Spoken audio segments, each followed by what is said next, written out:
Welcoming Louis Smolka back to MMAOddsBreaker. The Last Samurai getting ready to fight Paddy Holohan coming up here on UFC Fight Night 76 in Dublin, of all places. The Hawaiian boy obviously out in Dublin. That's not a bad trip. How long did it take you to get from the island all the way out to another island?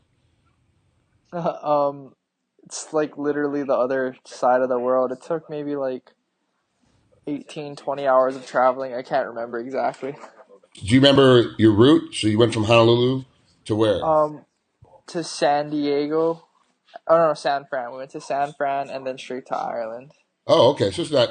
I was thinking it was a stop off on the East Coast someplace too, like Philadelphia or New York. Yeah, I thought that would happen, but no, straight from San Diego. That's not too bad. That's Long nice. time sitting that plane. You know, are you a guy that cuts weight? Like I know a lot of guys, they're when they're cutting weight trying to get ready for a fight, those long flights, they can't really eat anything or drink anything because there's nothing on the plane they can actually have.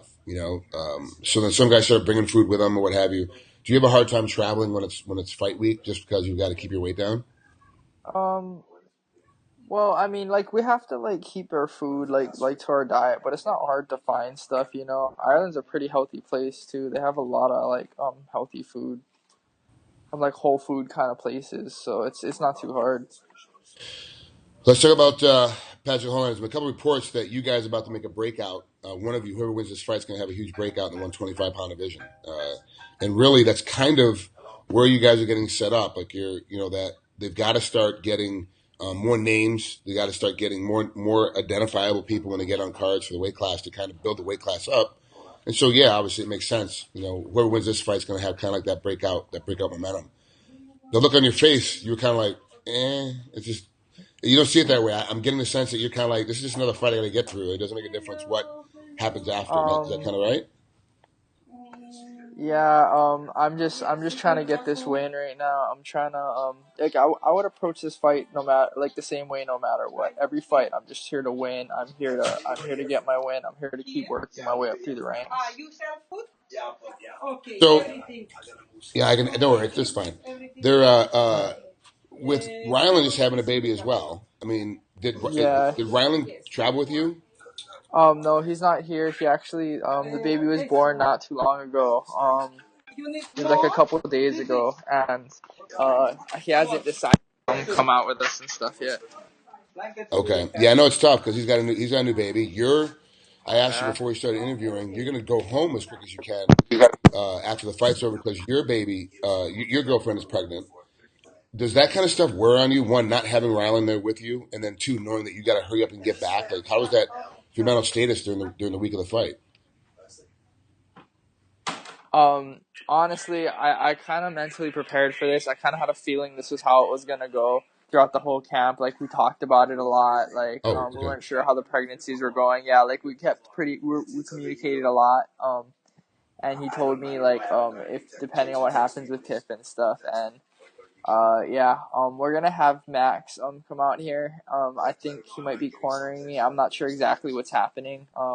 But yeah, I kind of knew this was gonna be a crazy camp and a crazy fight. So I'm just trying. I kind of knew I was gonna have to roll with the punches, and that's just what I'm doing. So at this point right now, you're not really sure who's going to be in your corner.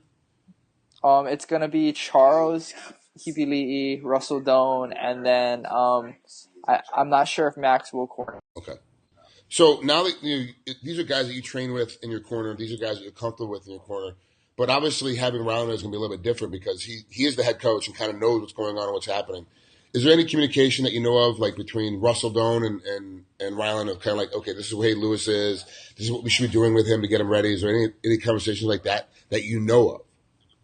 Oh, yeah, no, it's been all three of us. I'm kind of game planning together.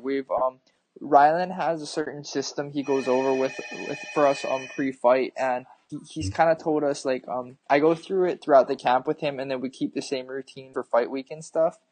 And Okay. so he's kind of given us a list of things, and we know each other well enough, and we know everything well enough to kind of do our best to fill in the blanks. I mean, Okay. it's not the same, but I feel like we're handling the situation fairly well.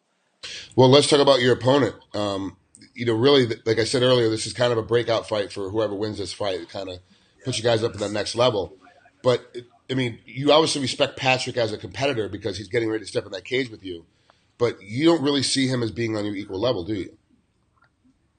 Um, honestly, I believe that I'm better than him. I believe that I am the better fighter. I believe in my own skills and my training and my team, and everything that I've gone through will get me through this fight. But at the same time, I don't want to overlook him. I've done that before and it has not worked out for me. Like, I need to, he's still here to fight me. He's still here to choke me unconscious or knock me out if he can get his hands on me, and I need to respect that. It's a very dangerous game. One of the biggest issues right now with a lot of fighters that kind of like flying underneath the radar is because there's no shit talking between the competitors. It's like becoming a new level of respect between all the fighters. And I gave you a softball. Like, I really just threw you up something easy for you to smash out, and you still went back to your normal style of, look, man, it's like, I'm not going to talk Bro, trash about anybody. It's not nobody going to do wants to be the guy that talks shit and then it. ends up like face down on the canvas. Smart. It's amazing how the level of respect has changed in the last couple of years between the fighters. And it's not that you don't have the ability to talk noise. You just don't. No one decides to do it. It's more about a business sense now. Do you feel that as well, or is it just something else, some other kind of game plan you have going on?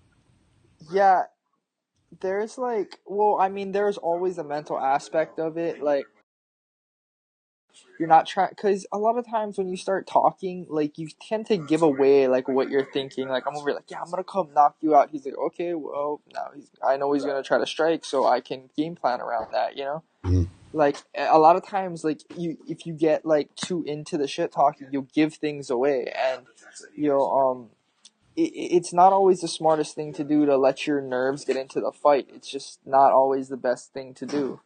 You get overly emotional. A lot of times it'll cloud your judgment, and it's not always the most like prudent course of action.